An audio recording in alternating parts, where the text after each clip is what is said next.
Hi friends, இது Kuwait Tamil garage YouTube channel. இந்த வீடியோவில் நம்ம எதை பற்றி பார்க்க போகிறோம்னு சொன்னால், ஒரு துகாட்டி பைக் ஒன்று பற்றி தான் பார்க்க போகிறோம். கஸ்டமர் என்ன கம்ப்ளைண்ட்டுக்காக நம்மகிட்ட இந்த வண்டி எடுத்து வந்திருக்கான்னு பார்த்தீங்கன்னு சொன்னால் வண்டி கொஞ்சம் கூட மூவிங்கே இல்லை அப்படின்னு ஒரு கம்ப்ளைண்ட்டுக்காக தான் வண்டியை எடுத்து வந்திருக்காருங்க. நாமளும் இந்த வண்டியை ஓட்டி பார்த்தோம். என்னுடைய ஆர்பிஎம் இன்க்ரீஸ் ஆகுது, ஆனால் வண்டி கொஞ்சம் கூட மூவிங்கே இல்லை. இந்த கம்ப்ளைண்ட் என்ன பிரச்சனைன்னு பார்த்தீங்கன்னு சொன்னால், ஒரு கிளச் பிளட் போனால் எப்படி இருக்குமோ அதே மாதிரி தான் இருக்குது. வாங்க என்ன பிரச்சனை அப்படின்னு சொல்லி இந்த வீடியோலாம் பார்ப்போம். இந்த பைக்கை பார்த்தீங்கன்னு சொன்னால் நிறைய பேர் ஒரு ட்ரீம் பைக் அப்படின்னு சொல்லி சொல்ல முடியும். உங்களுடைய ட்ரீம் பைக் தான் கண்டிப்பாக நம்ம சேனலுக்கு சப்ஸ்கிரைப் பண்ணிட்டு பாருங்கள். என்னத்துக்காக நிறைய பேருக்கு இது பிடிக்கும்னு சொன்னால், இதனுடைய இன்ஜினுடைய டொப்பி ஸ்பீடாக இருக்கலாம், இதனுடைய சைலஞ்சரோட பீட்டாக இருக்கலாம், நிறைய பேருக்கு பிடிக்கும். அதனால தான் நிறைய பேர் இந்த பைக்கில் ரொம்ப விரும்புவாங்க. அடுத்து பார்த்தீங்கன்னு சொன்னால், அந்த பைக்கில் ஓடலைன்னு சொன்னால் இன்னொரு விஷயம் இருக்குது. என்னென்னு பார்த்தீங்கன்னு சொன்னால், முன்னுக்கு பின்னுக்கு வரக்கூடிய டிஸ்க். முன்னுக்கு பார்த்தீங்கன்னா இதுக்கு டபுள் டிஸ்க் கொடுத்துருப்போம், பின்னுக்கு சிங்கிள் டிஸ்க் இருக்கும். அந்த டிஸ்கில் ஏதாவது ஒரு இருகல் தன்மை இருந்தாலும் சரி வண்டி ஓடாது. அதையும் செக் பண்ணி பார்த்துக்கொள்ளணும். நம்ம அதையும் செக் பண்ணி பார்த்தோம், அதில் எந்த விதமான ஒரு கம்ப்ளைண்ட்டும் இல்லை. அடுத்தது கிளச் பிளேட் தான் செக் பண்ணுவோம். வாங்க பார்க்கலாம். இதனுடைய கிளச் சைடில் பார்த்தீங்கன்னு சொன்னால் எலங்கி போல்ட் தான் கொடுத்துருப்பாங்க. அந்த எலங்கி போல்ட் எல்லாம் ரிமூவ் பண்ணி எடுத்துருவோம் நமக்கு. இப்போ இது பார்த்தீங்கன்னு சொன்னால் மற்ற பைக்கில் மாதிரி கிளச் சைட் ஓப்பன் ஆகும்போது ஆயில் கலட்ட வேண்டிய அவசியம் இல்லை. ஏன்னு சொன்னால் அந்த கிளச் கவரை பார்த்தீங்கன்னு சொன்னால் கொஞ்சம் உயரத்தில் இருக்கிறதுல கிளச் ஆயில் எல்லாம் கீழுக்கு தந்துருக்கும். கிளச் கவர் ஓப்பன் பண்ணும்போது ஆயிலை கலட்ட வேண்டிய அவசியம் இல்லை. ஆனால் கிளச் பிளட் போயிட்டு வண்டிக்கு அப்படின்னு சொல்லி தெரிஞ்சால் கட்டாயம் ஆயிலை சேஞ்ச் பண்ணிடுவாங்க. என்ன காரணம் அப்படின்னு சொல்லி பார்த்தீங்கன்னு சொன்னால் இன்ஜினுக்குள்ள அந்த கிளச் பிளட் போனிங்க நிறைய கார்பன் தூள்கள் அந்த ஆயிலோட ஒட்டிடும். அதனால் அந்த ஆயில் ஃபில்டரை கட்டாயம் சேஞ்ச் பண்ணிடுவாங்க.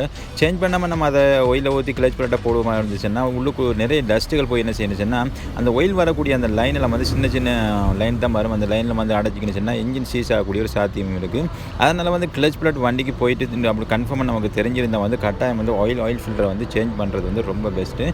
கிளச் பிளேட்டை ஓப்பன் பண்ணி பார்ப்போம் வாங்க என்ன நடந்திருக்குன்னு சொல்லி.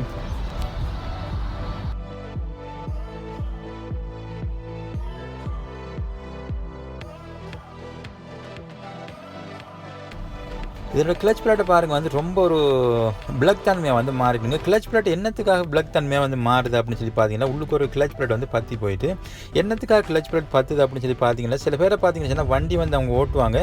அந்த கிளச் பிளேட்டை ஒரு கிளச்சை ஒரு காஃபில் பிடிச்சிட்டு வண்டியை ஓட்டுறதை கண்டிருப்பீங்க. இன்னும் சில பேரை பார்த்தீங்கன்னா கிளச்சே பிடிக்க மாட்டாங்க, கியரை சேஞ்ச் பண்ணிட்டு போயிட்டு இருப்பாங்க. இன்னும் சில பேரை பார்த்தீங்கன்னா சொன்னால் வண்டி ஓட்டி கொண்டு போவாங்க. ஒரு 4-5 கியரில் வண்டியை ஓட்டிட்டு போவாங்க. ஒரு பெண்டு யூட்டன் வர டைமில் கிளச்சை பிடிக்கவே மாட்டாங்க, கியரை சேஞ்ச் பண்ண மாட்டாங்க. அந்த டைமில் இன்ஜினுக்குள்ள கடகடன்னு சவுண்ட் ஒன்று ஏற்படும். அந்த டைமில் இந்த கிளச் பிளேட் உடையக்கூடிய சாத்தியம் இருக்குது. அடுத்து பார்த்தீங்கன்னா இன்ஜினுக்குள்ளே வரக்கூடிய கியர் வீலும் உடையக்கூடிய சாத்தியம் இருக்குது. நீங்கள் அந்த மாதிரி வண்டி நீங்கள் ஓட்டுவீங்கன்னு சொன்னால் உங்களுக்கு ஸ்பேர் பார்ட்ஸில் நிறைய அடிபடக்கூடிய சாத்தியம் இருக்குது. அதனால் வண்டியை ஓட்டும் பொழுது நீங்கள் ஒரு 4வது கியர் 5வது கியர் வண்டியை ஓட்டுவீங்கன்னு சொன்னால் ஸ்லோவாகிற டைமில் அந்த ஸ்பீடுக்கு அந்த ஸ்லோவுக்கு ஏற்ற மாதிரி நீங்கள் அந்த கியரை சேஞ்ச் பண்ணி ஓட்டுறது ரொம்ப பெஸ்ட்டாக இருக்குங்க. இந்த வண்டியில் கிளச் பிளேட்டை பார்த்தீங்கன்னு சொன்னால் 11 கிளச் பிளேட் வரும். நம்ம நாட்டு வண்டியில் பார்த்தீங்கன்னு சொன்னால் 6-7 கிளச் பிளேட் தான் வரும். ஆனால் இந்த வண்டியை பார்த்தீங்கன்னா ஒரு ஸ்போர்ட் வண்டின்றதுக்கான ஒரு 11 கிளச் பிளேட் வரும்.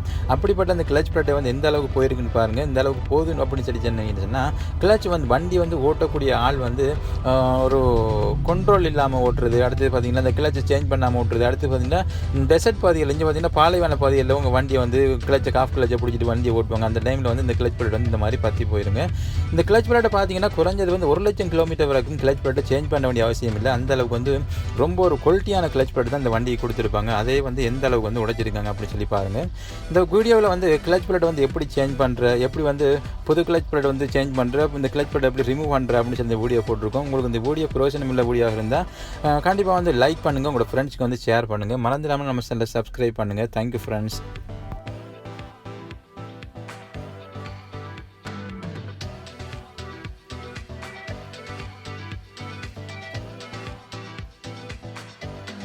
Burada bir kitap olabilir.